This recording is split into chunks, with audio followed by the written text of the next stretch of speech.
Saudações, pessoal. Aqui é o professor Jefferson novamente com mais uma videoaula. E essa é a nossa segunda aula, onde vamos continuar, trabalhando, estudando o modelo do gás ideal. Então, essa é a nossa segunda aula desse tópico. O que nós vamos estudar nessa aula? Primeiro vamos falar sobre o calor específico molar de um gás ideal, certo? Então, vamos discutir um pouco como é que a gente vai escrever, a expressão para o calor específico molar, e a partir dali deduzir todas as expressões que envolvam calor, observando, o gás ideal em relação ao calor específico molar, certo? Também vamos falar sobre a equação de estado de um processo adiabático, mais propriamente dito no gás ideal. E vamos falar sobre a determinação do fator gama também, é um problema muito interessante. Também falaremos sobre os graus de liberdade e o princípio da equipartição de energia, Como é que é essa história de distribuição de energia em graus de liberdade. Certo, gente? Bem, calor específico molar de um gás ideal. Imagine vocês que a gente tem uma massa M da amostra, uma massa de gás, que nós chamamos anteriormente de massa da amostra. Então a gente vai introduzir um calor, esse calor vai fazer a variação de temperatura, Vamos sair de T0 e ir para outra temperatura T1. E aí eu quero observar como é que fica esse calor. O calor a gente escreve como sendo M da massa, a massa da amostra, calor específico vezes ΔT, certo? Essa aqui então é a expressão, essa aqui é a expressão que a gente já sabia, do calor, em termos do calor específico, da amostra, massa da amostra e variação de temperatura. E aí, só que a gente vai fazer uma coisa interessante, que é o seguinte: se a gente lembrar, a massa da amostra, posso escrever em termos do número de mols vezes a massa, molar. Você lembra lá?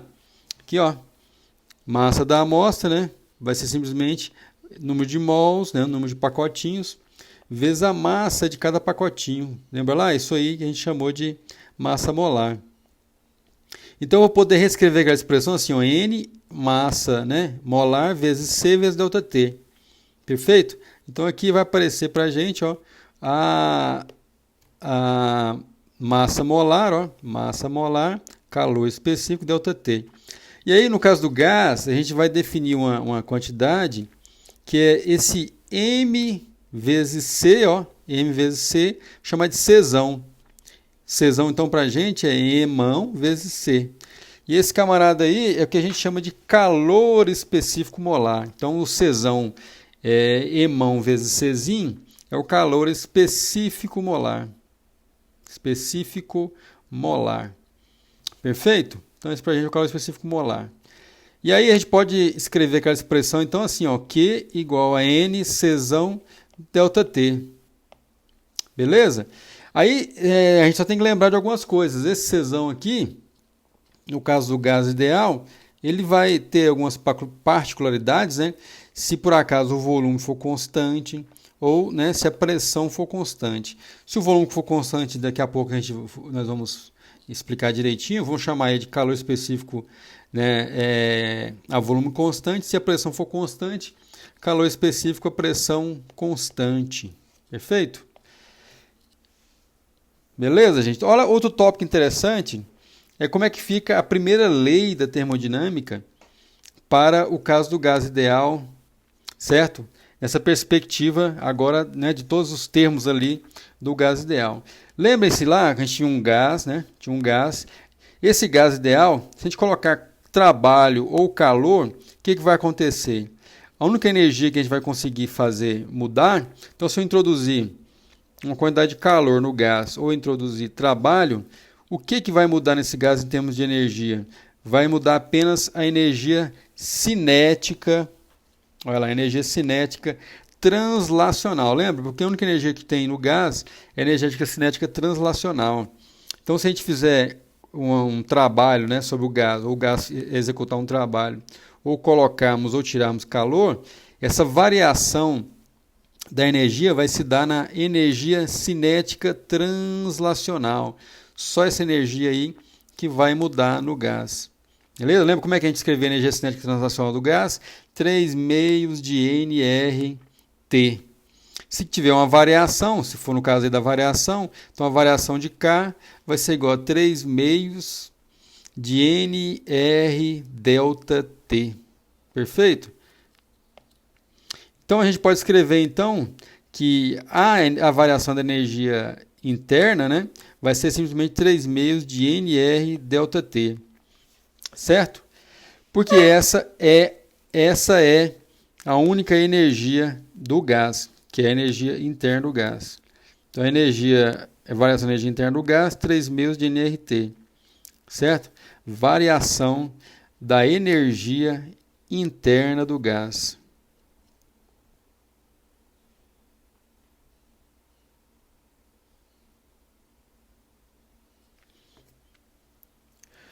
Mas se a gente lembrar, o ΔU na primeira lei, a gente escrevia como Q menos W, lembra lá? Q menos W. Aí agora, escrevendo o ΔU dessa forma, então eu vou ficar com 3 meios de NR delta T, beleza? Igual a Q menos W, perfeito? Q menos W. Se a gente olhar isso aí em uma outra perspectiva, para processos infinitesimais, a gente pensar num processo, né, de infinitésimo de Q e infinitésimo de W, a gente vai poder escrever o seguinte, que 3 meios de NR dt, se for uma quantidade infinita, infinitamente pequena, né, de temperatura, vai ser dq menos dw. Perfeito? Então, se a gente tiver um infinitésimo, né, de temperatura, está relacionado com dq e dw. Perfeito? Então, essa digamos assim, é a primeira lei na perspectiva do gás ideal. Só estou fazendo uma brincadeira, jogando aí a expressão do DU, do gás ideal, na primeira lei da termodinâmica. Certo, gente? Bem, pessoal, uma vez que a gente sabe como escrever a energia interna do gás ideal, uma vez que a gente entendeu como escrever a energia interna do gás ideal, a gente pode tentar compreender, por meio dessa expressão, como fica o calor específico a volume constante, que a gente chama comumente de CV, e como é que fica também o seu coleguinha, né? Também não menos importante, o calor específico a pressão constante, que eu vou mostrar daqui a pouco. Então, como é que a gente pode pensar nisso, né? Imagine você, para um processo a pressão constante, como é que a gente pode escrever um processo de pressão constante? Eu tenho lá P1, V1 e a temperatura T1 no estado 1, certo? E aí a gente coloca calor e esse sistema a volume constante trabalha zero. Então a gente pode fazer um processo indo para outra pressão P2, o mesmo volume e a temperatura final 2. Então percebam vocês, né, que o volume permaneceu fixo, tudo bem? E se o volume permaneceu fixo, lembra lá, ó, trabalho, né, integral de PDV. Aí o que acontece? O trabalho é nulo. Então fazendo essa jogada toda, eu vou poder escrever o meu calor específico nesse processo. Então o calor específico Czão, ele vai ser designado por um CV, tudo bem? Então, como é que fica o calor? dQ, então, vai ser igual a NCV dt. Somente isso. O que está acontecendo aqui? Então, eu simplesmente vou chamar esse calor específico, o C, de CV. Né? Calor específico a volume constante. Só isso, não tem nenhum outro segredo. Né? E aí, como é que faz? Na primeira lei, a gente tem, então, 3 meios de NR dt, né? Que é a energia interna. Isso tem que ser igual a NCV dt. Tudo bem? Menos quem? Menos nada, menos zero, porque o nosso trabalho é zero. Então o CV fica o quê? Todos esses termos que estão aqui, né, a gente pode cancelar, lá, o dt cancela com esse dt, né? E o N também vai cancelar. Fica só 3 meios de R. Perfeito? Só 3 meios de R. Então o nosso CV vai ser simplesmente 3 meios de R. Então esse é o calor específico a volume constante do gás ideal. Certo? Somente isso. O seu coleguinha, né, não menos importante, com a mesma, digamos assim, a mesma importância, é o calor específico a pressão constante. Como é que fica o calor específico a pressão constante? Imaginem vocês, agora com um processo a pressão constante, esse calor específico vamos chamar ele de CP. Como é que seria isso? Para o processo P1, V1, T1, imagine vocês, né? P1, estado V1 e a temperatura T1. Então, nosso estado 1. Ele vai agora para um outro estado onde eu vou tentar manter a pressão constante. Nesse caso aí, ó, tudo vai mudar, né? Calor e trabalho vão estar no meio do processo. Só que a pressão, olha lá, ó, pressão é constante. Perfeito? Então aqui, ó, né, eu tenho a pressão P1, mantive, né, de um estado para o outro, ó, a mesma pressão. E percebam vocês que pressão constante não tem como a gente zerar nem o calor e nem o trabalho. Nada disso está relacionado à pressão constante, né? Então, se você tem calor, dQ, e tem o trabalho, dW. Mas aí vai surgir algumas coisas muito curiosas aqui, olha só. Para esse processo, chama isso aí de pressão constante. Tudo bem? Pressão constante. E esse calor específico, C, fica sendo então um CP. Tudo bem? É o CP. Aí da primeira lei, então, a gente pode escrever o seguinte. Primeiro eu posso escrever que dQ é NCP, né? Simplesmente estou chamando aqui o C de CP. Nada mais, só estou dando nome para isso. NCP. E da primeira lei eu escrevo então o seguinte, olha lá, ó. 3 meios de dt, perdão. 3 meios de NR dt vai ser igual a NCP dt, que é o calor, perfeito? Mais dW, tudo bem? Mais dW. Então, se eu isolar aqui isolar o NCP dt, então eu pego o NCP dt que está aqui, ó, né? Deixo ele sozinho do lado da igualdade, então eu mantenho ele sozinho. Vai ficar o seguinte, NCP dt vai ser igual a 3 meios de NR dt, que está lá, ó, tá vendo? Tem um lá do outro lado, ó. Do outro lado tem 3 meios de NR dt. Perfeito? Então, fazendo isso, mais quem? Mais, né? Mais PDV. Tudo bem? Lembrando que aqui, ó, né? Aqui tinha um menos aqui, ó. Então, aqui é menos, certo? Lembre-se lá. Aqui é menos, não é mais, né? Aqui é menos. Por isso que do outro lado, eu corrigi já, ó. Já apareceu o mais. Então, era menos aqui, ó. Aqui não é mais, né? Q menos W, lembra lá, ó? Que é menos, né? Aí esse menos foi para o outro lado da igualdade, positivo. Olha aqui, ó. Apareceu do outro lado da igualdade positivo. Correto? Então, fiquem atentos aí, ó. Então, a gente cometeu esse deslizezinho. Então, aqui é menos. Aí vai para o outro lado, mais. Correto? Beleza?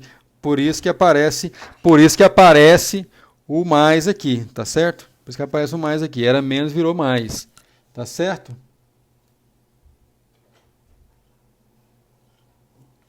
Então, olha só o que a gente pode fazer aqui agora.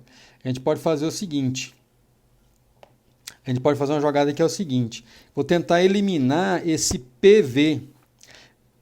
Esse PDV. Vamos tentar eliminar esse PDV aqui, ó. PDV, certo? Vamos ver como é que a gente pode escrever isso em termos da temperatura.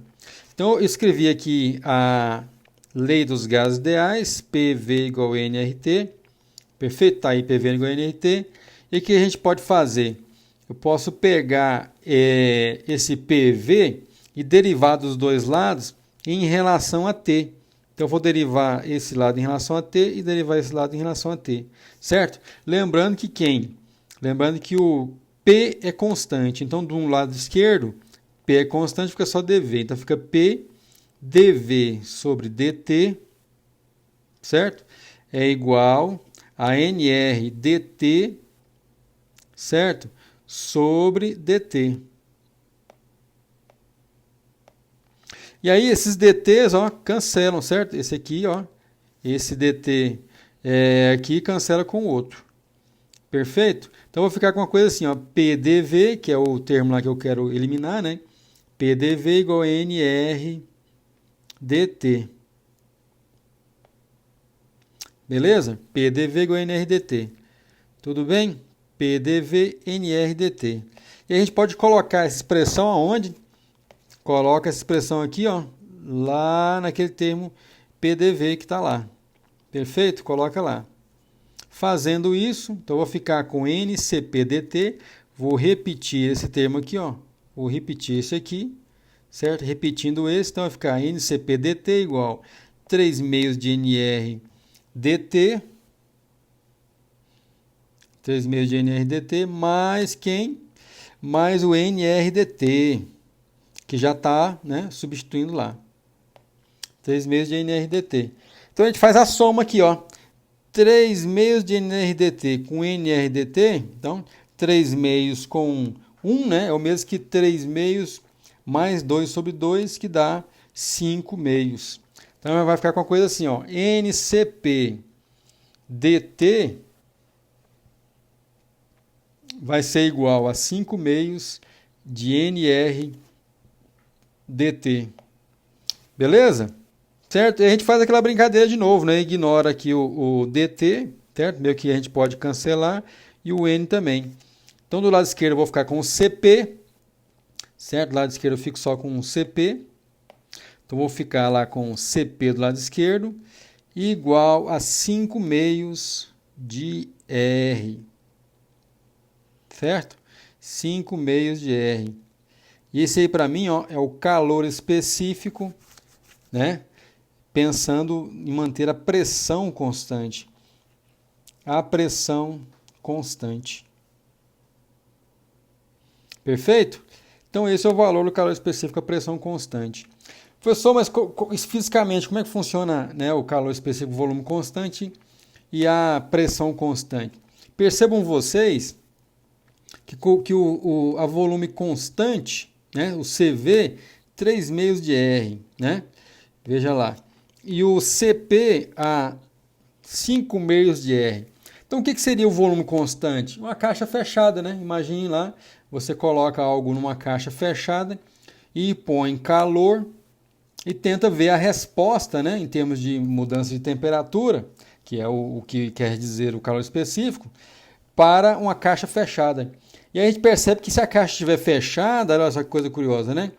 3 meios, se a caixa estiver fechada, você vai precisar de menos energia para aumentar em uma quantidade ΔT, né? Nesse caso aqui dt, é a sua temperatura. Então vamos imaginar que você queira aumentar em 1 grau Celsius a temperatura de um gás. Se tiver a caixa fechada, então a gente precisa de menos calor para aumentar essa temperatura.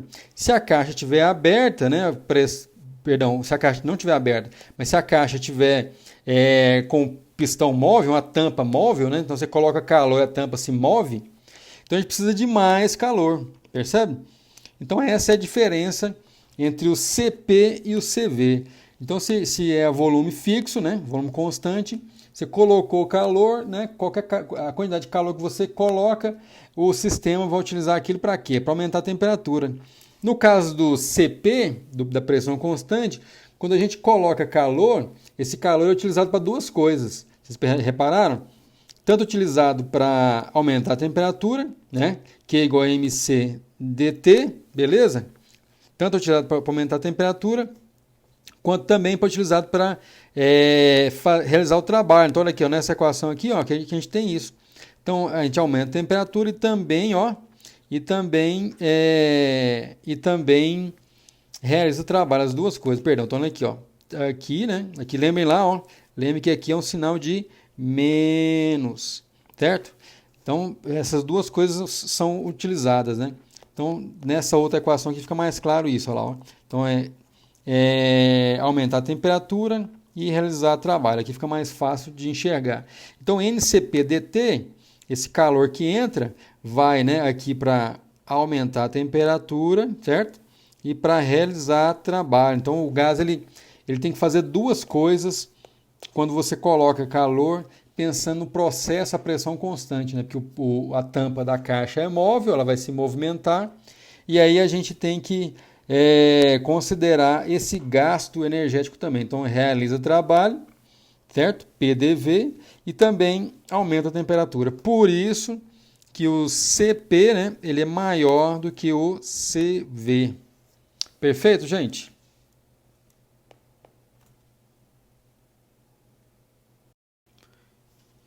Então, pessoal, equação de estado de um processo adiabático. O que seria um processo diabático, professor? Imagine vocês, né, que a gente está em um estado, vamos considerar um estado inicial P1, V1, T1, né? Você imagina um processo em que eu tenha P1, V1 e T1, tudo bem? Então, nosso estado inicial, P1, V1, T1, e a gente vai para um outro estado, P2, V2, T2, só que nós vamos considerar o calor nulo. Então, a gente não vai colocar calor no sistema nesse processo, beleza? Então, a gente não vai introduzir calor. Calor nosso aqui, ó, nulo, calor igual a zero. Tudo bem? Então, essa é a ideia do processo diabático. A diabática somente não tem calor. A primeira lei eu posso escrever assim, ó, 3/2 de NRDT igual a Q menos P dV, perfeito? Aí esse Q é nulo, a gente cancela ele, é zero Q. É zero, então eu vou escrever novamente 3/2 de NRDT igual, né, a menos P dV, tudo bem? Menos P dV. Para o gás ideal, a gente pode fazer uma jogada que é o seguinte, vocês percebem aí que eu tenho então de um lado, do lado esquerdo, né, dt e do outro lado dv.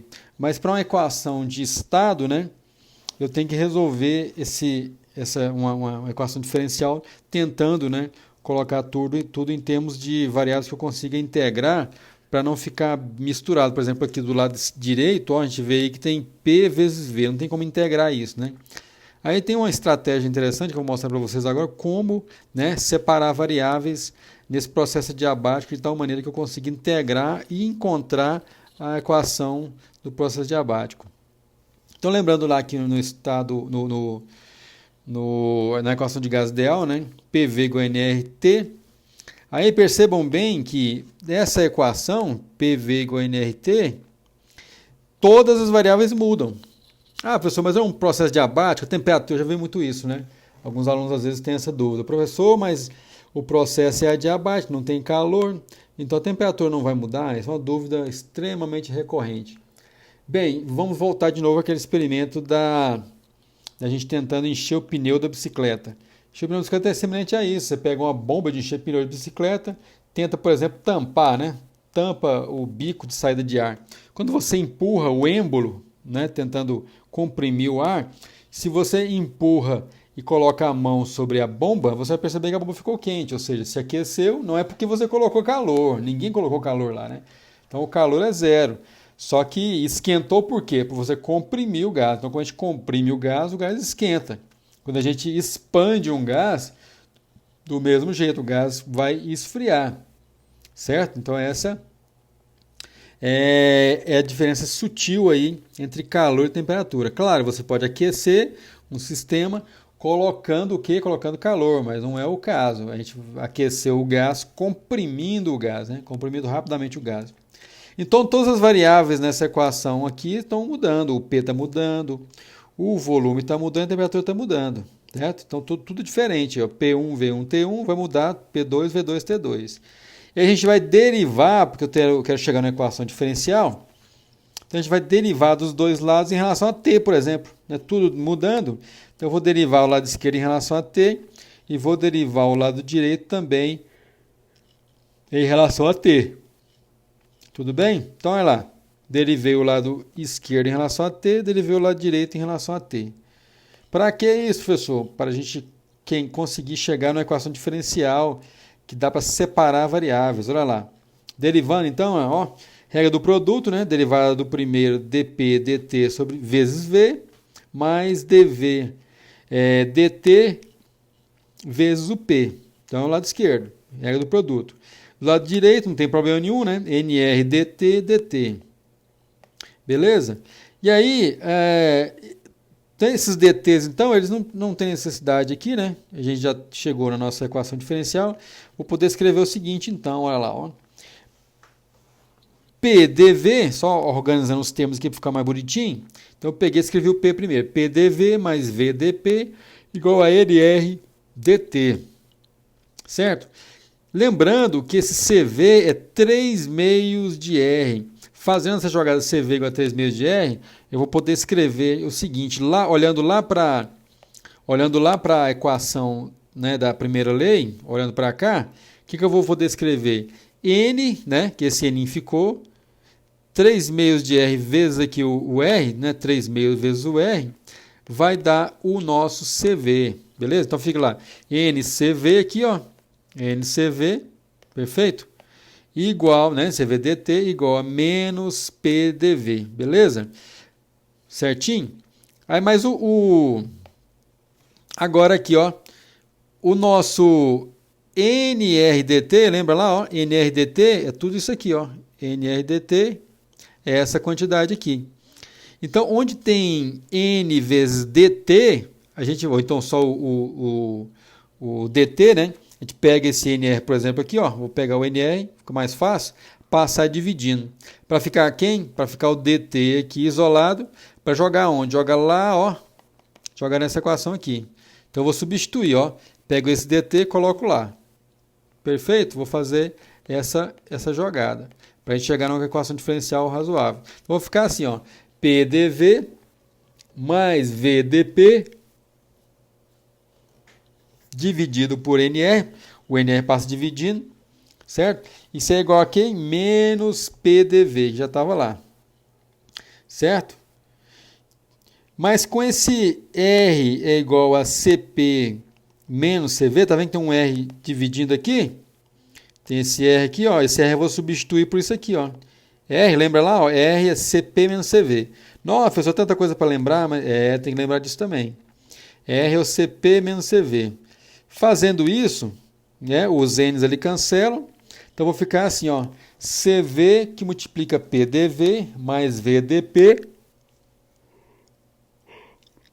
dividido por CP menos CV. Aí eu pego o menos PDV, vai para o outro lado, o quê? Vai para o outro lado positivo. Então, eu trago aqui, ó, trago esse menos PDV, trago para cá, trago para o outro lado. Vai positivo, fica igual a zero. Correto? Aí eu juntei lá o CP menos CV. Então, vou ficar com o seguinte, vou multiplicar tudo aqui, ó. Vou multiplicar essa equação por quem? Por CP, ó, por esse termo aqui, ó, CP menos CV. Multiplicando por CP menos CV, nós vamos ficar com o seguinte, nós vamos ficar lá CV PDV mais CV VDP, aí multipliquei, ó, quando a gente multiplica, o CP, né, menos CV, quando a gente multiplica, ó, ele cancela com esse cara de cá, cancelou com esse aí, fica só multiplicando esse termo PDV, correto? Multiplica lá, ó, CP menos CV PDV, e aí a gente pode cancelar esse termo aqui, ó, que sobrou, quando a gente multiplica PDV aqui, vai cancelar com esse PDV aqui, ó, um é negativo, o outro é positivo. Tudo bem? Caminhando um pouquinho mais, cancelou lá, então eu vou ficar com o CVVDP mais o CPPDV, certo? E aí a gente percebe que está brigando as variáveis aqui, né? O P está brigando com o V, perdão, está brigando com o P aqui está brigando com o V. Então a gente tem que dar um jeito aí de tirar essa briga, né? Eles estão agrupados ali, não dá para integrar. Se a gente for integrar isso aí, dá problema. O que a gente pode fazer? A gente multiplica, perdão, a gente divide tudo isso aí por CV por enquanto. A gente vai ter o seguinte, ó, dividindo, o CV vai aparecer no denominador ali, ó. Vou ficar aqui então com CV, cancelou lá, ó. O CV cancela aqui quando eu multiplico, certo? Primeiro que eu vou fazer, CV multiplicou lá, e aí ele aparece no denominador, né? Aí o que eu vou fazer agora sim, né? Eu vou dividir por P vezes V.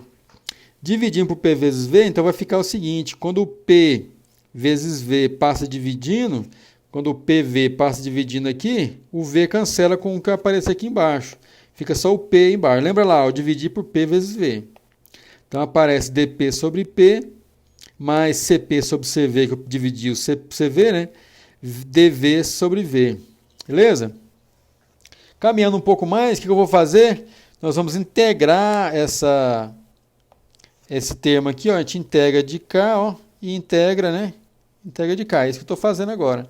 Então a gente vai integrar esses dois termos aí. integral de dP sobre P, mais integral, né, de dV sobre V. dV sobre V, né, isso aí tudo é igual a zero. A integral do outro lado zero dá zero, não tem o que fazer, né? Aí a gente vai definir uma quantidade, essa quantidade aqui, ó, que eu chamo de gama, fator gama. Daqui a pouco nós vamos falar um pouco mais sobre esse danado aí. É o danado chamado fator gama, ele é muito importante. Gama, eu vou definir ele como sendo CP sobre CV, porque fica aparecendo, né? Toda hora aparece, né? Toda hora vai aparecer CP sobre CV. A gente define como gama. Só dá um nome para ele, só para escrever de maneira mais simplificada, né? Então, quando a gente integra lá, ó, integral de dP sobre P, ln de P, beleza? ln de P. Indo da onde até onde? Indo de P1 até P2. P1 até P2. Mais o gama que a gente definiu, integral, ln, perdão, né? De V1 até V2, igual, né, a zero. E agora eu vou fazer o seguinte, eu vou pegar agora e organizar aqueles termos lá. Então, escrever lá, ó, passamos em integração, ln de P2 menos ln de P1, né, mais o gama, que multiplica ln de V2 menos ln de V1. Perfeito? Isso aí tem que dar o quê? Tem que dar zero, né? Aí nós vamos fazer uma jogada que é assim, ó, eu vou pegar tudo que é termo 1 e colocar de um lado da igualdade, tudo que é termo 2 e colocar do outro lado da igualdade. Beleza? Então, esse camarada aqui, ó, né? Esse camarada aqui que está negativo vai para o outro lado da igualdade positivo. Esse sujeito aqui que está negativo vai para o outro lado da igualdade positivo. E aí só que eu vou inverter, né? Eu vou escrever ele primeiro. Só para ficar bonitinho, né? Então, ln de P1 foi para o outro lado positivo. Só que eu estou escrevendo ele primeiro. Mais gama ln de V1. Beleza? Então, esse cara aqui foi para o outro lado positivo, certo? Só que eu vou escrever primeiro. Esse aqui também foi para o outro lado positivo, certo? Só que eu estou escrevendo primeiro. E igual a quem? Tudo que é 2. Tudo que é 2 ficou, né? Ficou quieto. Positivo que estava lá. Então, ln de P2 mais gama ln de V2. E aí a gente pode juntar esses termos aí. Então, onde está ln de P1, gama ln de V1, lembra lá que a gente pode pegar esse gama ele vai para o expoente do V1. Então, o gama ó, ele vai aqui para o, né, pro expoente do V1. É a propriedade do logaritmo.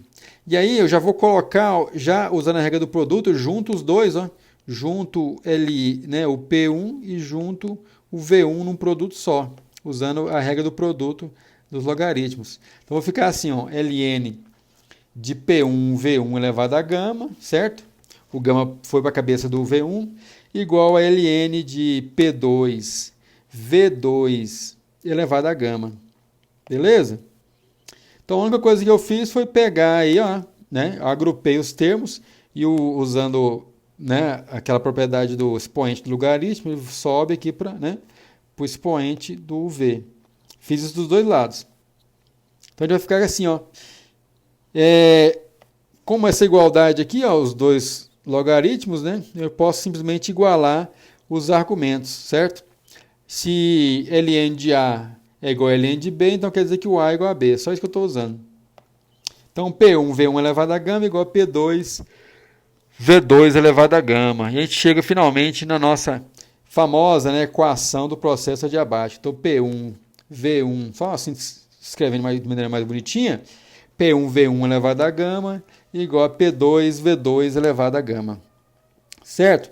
Então, essa aí ó, é chamada equação do processo adiabático, ou equação de mudança, né, do processo adiabático. Se você preferir, também a gente pode escrever dessa maneira. Né? É equação de mudança do processo adiabático. Né, de um estado para o outro em um processo adiabático. Certo? Então, essas duas maneiras que a gente pode escrever né, a nossa equação do processo adiabático. Certo, gente? Bem, pessoal, existe outra perspectiva da gente usar, a gente escrever, né, uma outra equação do processo adiabático envolvendo a temperatura.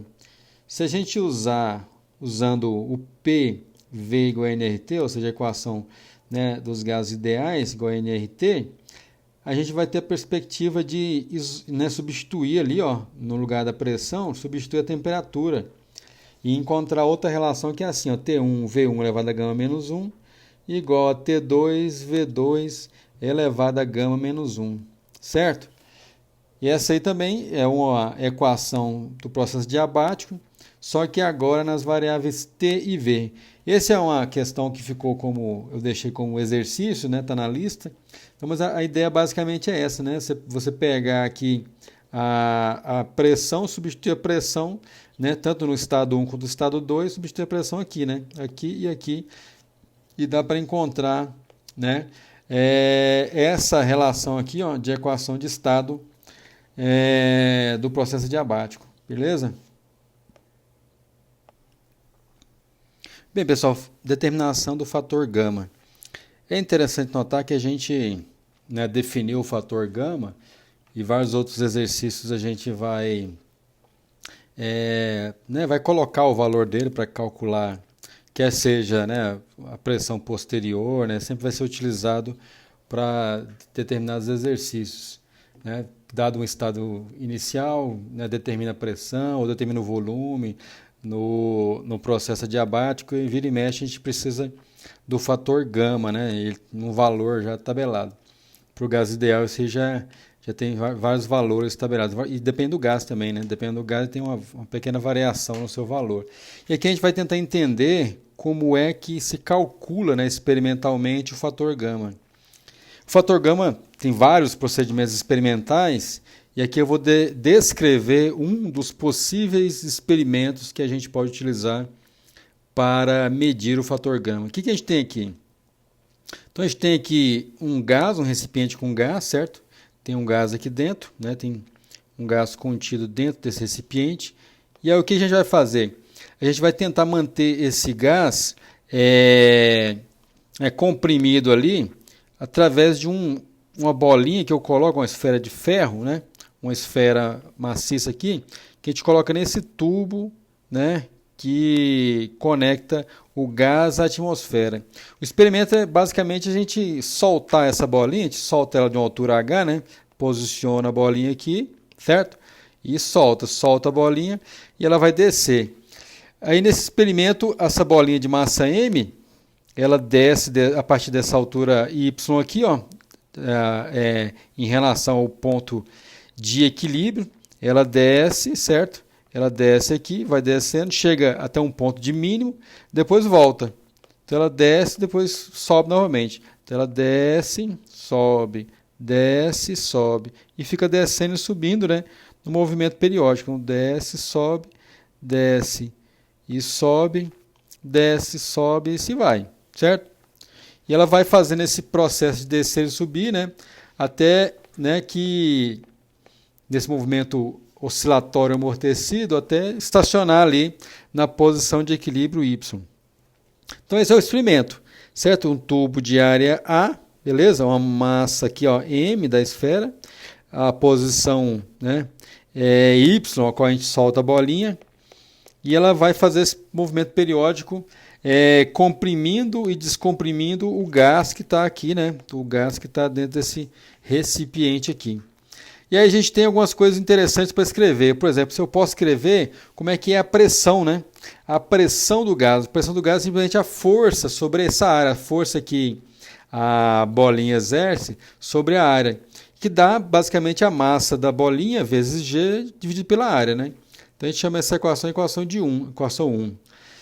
Só para ilustrar, né, essa força simplesmente é a força peso, né? mg dividido pela área. Perfeito? O volume que a bolinha fica, de certa forma, que ela fica percorrendo, né? Então essa bolinha ela está aqui, então ela vai percorrer todo esse volume aqui. Mas ela passa pelo mínimo e volta, né? Então esse volume que ela fica indo e voltando, até de y0 até y, é a área vezes y, simplesmente, né? A área vezes y é o ΔV. Certo? Desse processo de aumentar e diminuir o volume. Um processo dinâmico, né? E aí a gente pode escrever a equação do processo diabático. Claro, para calcular o gama, a gente tem que usar o processo diabático. Lembra lá? a pressão vezes o volume elevado ao fator gama é sempre constante, né? De um estado para o outro, beleza?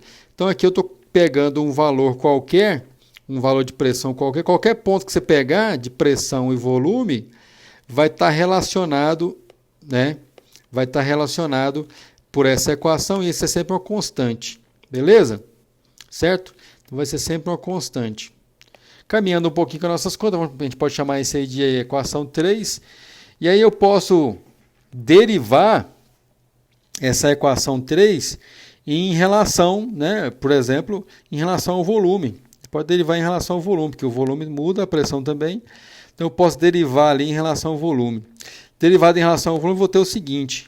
Primeiro termo, ó, como é um produto, então fica a derivada de P, né? Vezes o V, eu estou escrevendo a derivada dessa forma aqui, ó, né? Não tem problema nenhum, a variação, a derivada, a variação, não tem problema nenhum escrever dessa forma. Então, a variação de P com relação a V vezes V, beleza? Mais, né, P, a variação de V, P vezes a variação desse termo aqui, ó, com relação a V. O gama cai para fora, cai, né? Ele dá um tombo aí, cai, fica gama menos 1 ali no expoente. Beleza? Gama menos 1. Certo? Gama menos 1. Vezes a derivada de V com relação a V, né? Delta V, delta V. Isso aí é igual a zero, por quê? Né? Porque do outro lado é uma constante. Derivada constante dá zero. Perfeito? E aí a gente simplesmente cancela aqui os delta Vs, né? Esses caras aqui podem desaparecer, não tem problema nenhum. Então eu fico com delta P, V elevado a gama, mais P gama, né? V elevado a gama, delta V. E aí o que eu posso fazer? Vocês viram lá que tinha V elevado a gama menos 1? Então eu posso escrever esse V elevado a gama menos 1 assim, ó. V elevado a gama vezes V elevado a gama menos 1. Aí o V elevado a gama menos 1, ó, tá aqui. Foi para o denominador. Beleza? Igual a zero, né? A gente cancela os gamas aí, ó. Cancela o V elevado a gama. E esse termo aqui cancela com esse. Certo? Cancelou. A gente pode dividir por esse termo. O outro lado é zero, não tem problema nenhum. Então, eu vou ficar com delta P mais, né? P gama delta V sobre V. Isso aí é igual a zero. Beleza? Isso é igual a zero. Aí a gente pode fazer uma jogada que é o seguinte. Isola o delta P. Vou pegar esse delta P, fica sozinho ali, ó. Delta P vai ser menos P gama delta V sobre V. Certo? Menos P gama delta V sobre V. Aí eu posso dar uma organizadinha nesse delta V, escrever ele lá, ó. O delta V aqui, escrevo ele como sendo A vezes Y. Beleza? A vezes Y dividido por V. Certo? A gente pode colocar esse termo na equação 1. Se colocar na equação, teremos o seguinte. Olha só. O que a gente vai ter lá? A gente vai ter menos, né, P gama A vezes Y dividido por V, que é o que já estava lá. Vai ser igual a quê? Vai ser F dividido por A. Olha lá, equação 1. Beleza? A equação 1 está lá. Certo? Aí o que eu posso fazer? Eu pego o F, deixo quietinho aqui, ó. Pego o A, passa multiplicando, certo? Vai ficar A ao quadrado lá. E deixa o F sozinho do lado direito. Só que eu escrevo ele, né, do lado esquerdo para ficar mais bonitinho nossa equação. Então vai ficar F igual a menos, né, gama P ao quadrado V, Y. Professor, que equação é essa? Então essa força, né, da bolinha. Se a bolinha sobe, surge uma força para baixo, empurrando ela para, né, baixo, puxando ela para baixo. Se a bolinha está embaixo, existe uma força fazendo com que ela vai subir. Então essa equação aí é bem conhecida da turma aí, né? Essa equação do tipo menos K vezes X, lembra lá? Menos K vezes X é uma equação que a gente conhece como lei de Hooke. Lembra como é que é a brincadeira? Sendo esse K, né, o termo lá gama P ao quadrado sobre V, certo?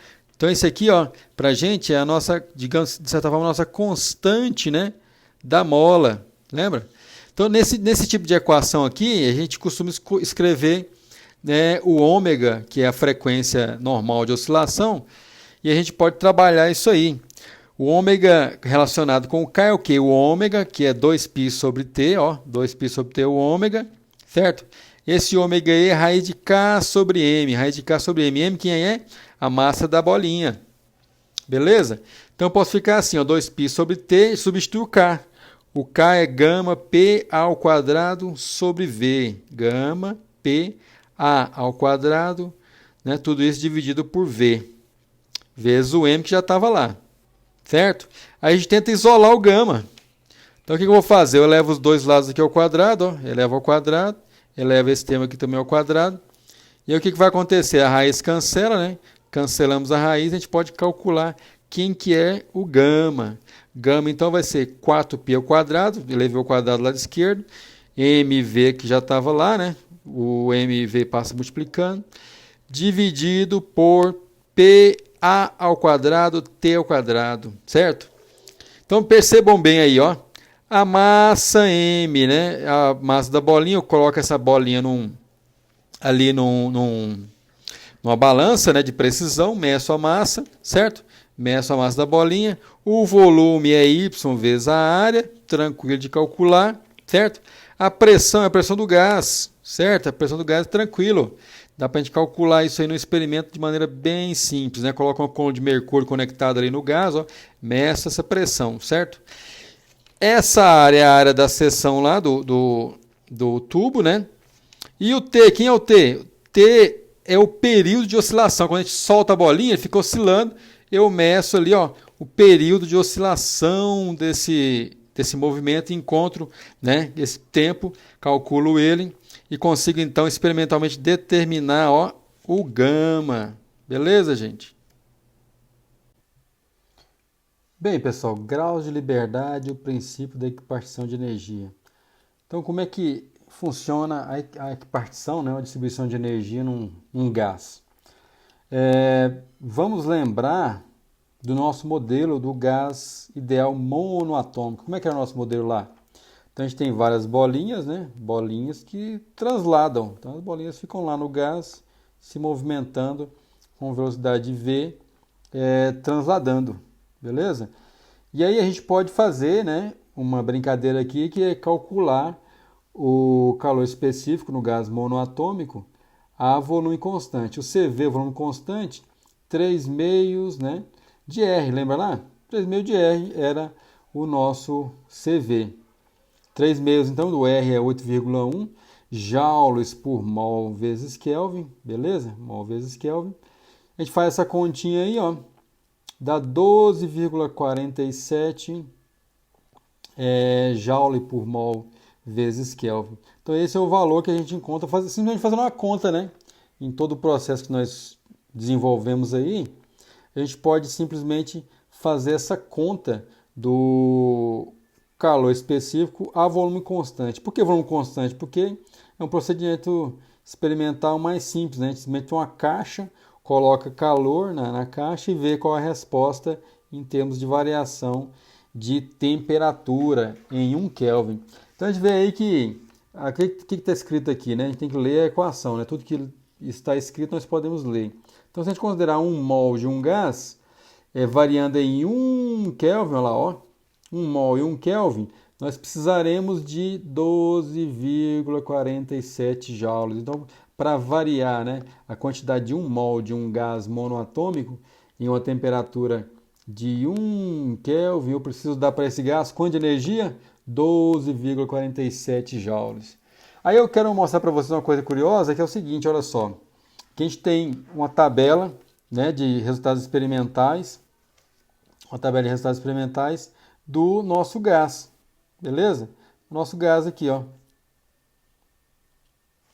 O nosso gás está aqui e a gente vai poder mostrar como que fica a tabela do resultado experimental. Olha aqui, então eu tenho aqui os gases monoatômicos, todos estão aqui, ó. Os gases monoatômicos, as moléculas diatômicas aqui e as moléculas poliatômicas. Então a gente vê que o nosso CV bate certinho, né? 12,47 para todas essas moléculas aqui, ó, monoatômicas. Beleza? Todas essas duas monoatômicas. Agora no caso das diatômicas, né? As moléculas diatômicas já não dá muito certo, né? Essa aqui não dá certo, nem o O2 não dá certo. As poliatômicas, então, nem se fala, né? Os resultados não batem em nada, né? Então, estão bem fora aqui, ó. O CV delas estão bem diferentes. O que está acontecendo? A gente pode formular uma pergunta, né? Como as moléculas monatômicas precisam de menos energia para variar em 1 Kelvin, 1 mol, né, desse gás, se comparado aos gases poliatômicos, né? Por que a molécula monatômica ela precisa de menos energia, né? Isso aqui são resultados experimentais. Então, são resultados que a gente obtém experimentalmente. Por que será que acontece isso? O camarada que se debruçou sobre esse problema foi o James Clerk Maxwell, e ele solucionou esse problema, essa questão, modificando o modelo do gás monoatômico que a gente brincou agora há pouco. Modificou isso aí, basicamente introduzindo um princípio chamado equipartição da energia. Então essa é a história, né, envolvida na solução desse problema. Simplesmente ele conseguiu ele conseguiu resolver essa questão aí, introduzindo um conceito chamado princípio da equipartição. E esse princípio que nos possibilita compreender por que as moléculas monoatômicas elas, né, precisam de menos energia para aumentar em 1 Kelvin a quantidade de gás que é exatamente 1 mol. Vamos ver por que isso ocorre analisando o princípio da equipartição de energia. Bem, gente, o princípio da equipartição de energia. O que é o princípio? Vamos enunciá-lo aqui como enunciou o James Clerk Maxwell. Chamamos de graus de liberdade, F, todas as formas que uma molécula tem para armazenar energia. A cada grau de liberdade F, associamos uma energia meio de kBt, né, por molécula. Então, a cada grau de energia para uma molécula, a gente associa uma energia meio de kBt. Professor, mas você não falou desse K, nem, né, desse princípio de equipartição? Que história é essa? Vamos por partes, né? Vamos tentar entender isso aqui por partes.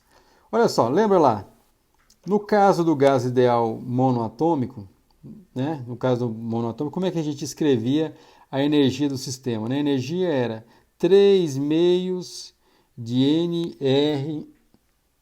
Lembra lá? 3 meios de nRT.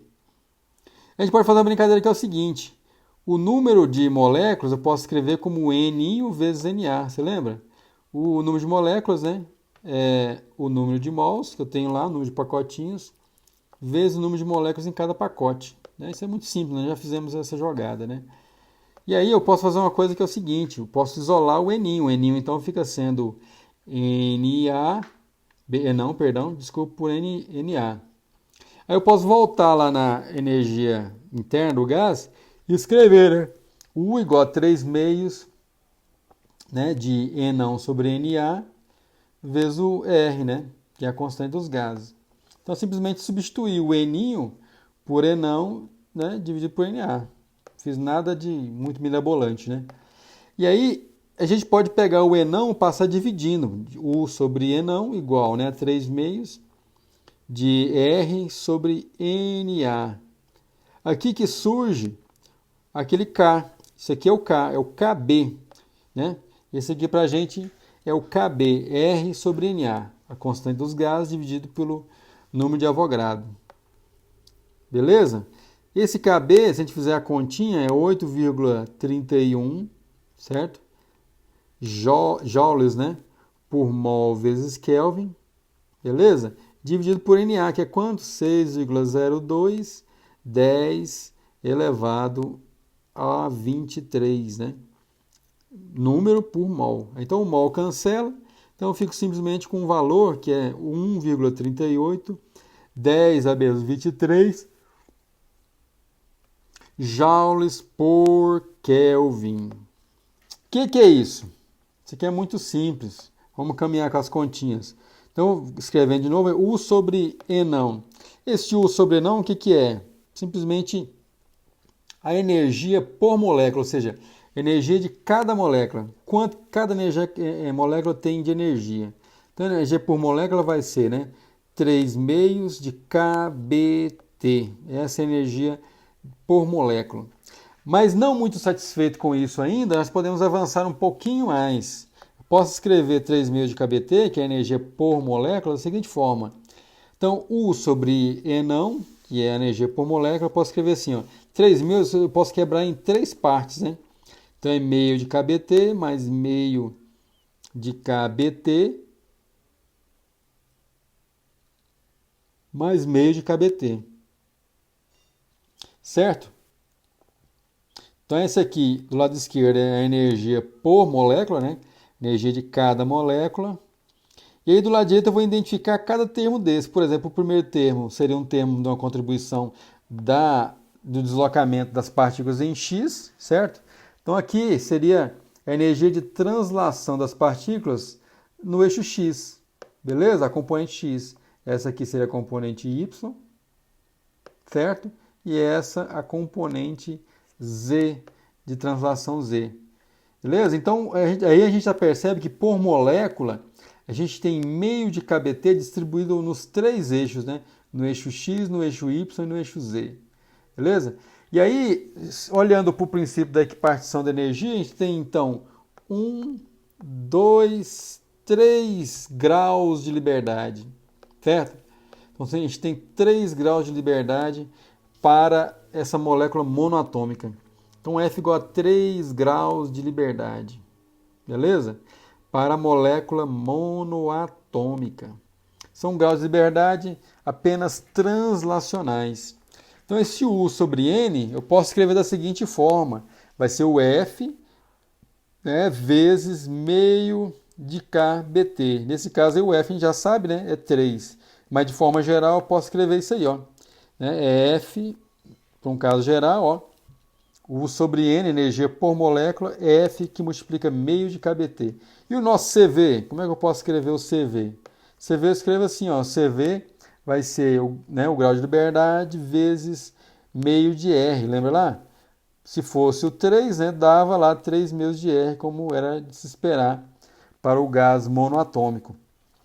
E aí, mas professor, como é que faz para encontrar os outros graus de liberdade para as outras moléculas? Como é que faz para as outras moléculas?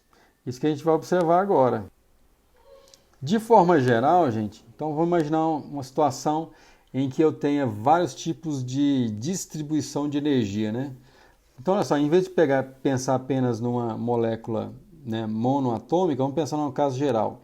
No caso geral, como é que seria, né? Então, a gente tem a nossa energia por molécula, certo? U sobre N. Então, eu posso escrever, como estou escrevendo agora, todas as contribuições translacionais. Então, é meio de mx², certo?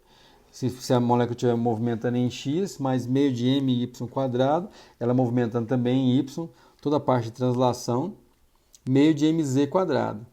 Essa molécula também ela pode rotacionar, Existem moléculas que rotacionam e armazenam energia também. Então aqui eu estou descrevendo como que ela pode, transladando, né, armazenar energia. Mas ela pode também o quê? Ela pode rotacionar. Como é que seria isso? Meio de ix, por exemplo, ômega x ao quadrado, seria a energia dela rotacionando em x, ou seja, o i aqui, ó, a inércia de rotação em x, vezes o ômega em x rotacionando em x. E aí os outros termos semelhantes, meio de iy, ômega y ao quadrado, mais meio de iz, né, ômega z também ao quadrado. Então, I é o momento de inércia, certo? Ela pode ter inércia de rotação em y, em x e em z, certo? Essas 3 possibilidades de rotação. Mas a molécula também, ela pode, por exemplo, ela pode vibrar. que é o caso de várias moléculas, né? Então a molécula também pode vibrar em torno, né, de um eixo, né? Ao longo de um eixo, né? Por exemplo, ela pode vibrar em x, né? Lembram lá, a lei de Hooke, ela pode vibrar em x, então seria meio de k x quadrado, seria o termo de energia dela vibrando em x. Ela também pode vibrar em y, meio de k y quadrado, e também pode vibrar em z, meio de kz, z quadrado. Esse primeiro termo, então, a gente vai chamar de um termo cinético, né? A cinética de translação, certo? Seria o termo cinético translacional. O outro termo seria a cinética de rotação, né? Ainda é uma energia cinética, só que de rotação, uma cinética rotacional. E o outro termo, o termo de energia potencial vibracional. Lembra lá? Essas energias de vibração são todas energias potenciais, certo? Vibração. Aí aqui eu estou mostrando para vocês um exemplo. Então tem dois tipos de molécula aí. Uma molécula, né, que é apenas um átomo, uma molécula monoatômica, e outra molécula, ó, com 2 átomos por molécula, ou seja, molécula diatômica. Então, para o caso aí da nossa molécula monoatômica, né, o F a gente já sabe, né, o F é 3, então a gente pode calcular o CV simplesmente como 3 meios, 3, né, vezes meio de R. Esse resultado nós já sabemos o que dá, né? Agora, no caso dessa molécula diatômica para o O2, como é que seria para o O2? A gente tem que saber quantos graus de liberdade tem.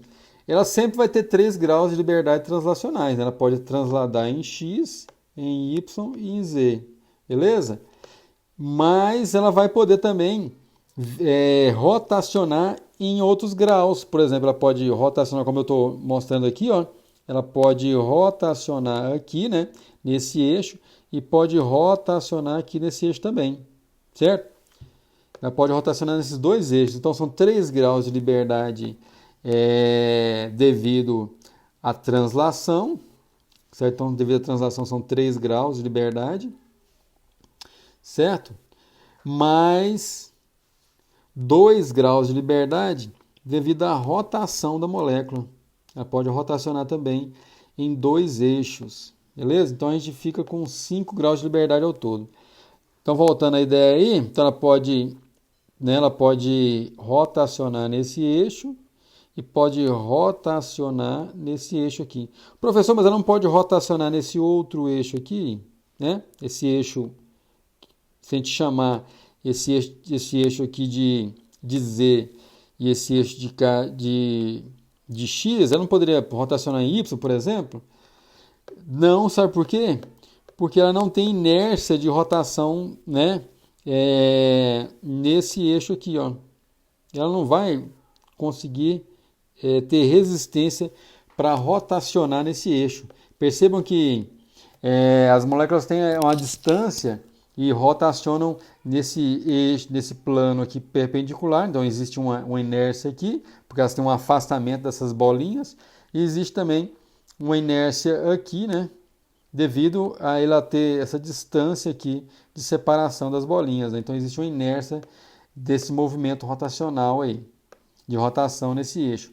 Agora, nesse eixo aqui, ó, que a gente poderia imaginar, não existe inércia de rotação aqui, ela não vai rodar aí. Não tem como armazenar energia nesse movimento de rotação, certo? Caminhando um pouquinho com as nossas contas, o CV então vai ficar simplesmente F vezes meio de R, ok? F vezes meio de R. Esse F a gente já sabe que é 5, né? Então fica 5 que multiplica meio, né, de 8,31 joules por mol vezes Kelvin. Isso a gente faz a continha, dá 20,8, né? Joules por mol vezes Kelvin. Que é um resultado condizente, né? Um resultado esperado do nosso experimento. Então a gente consegue resgatar o resultado experimental utilizando o princípio da equipartição de energia.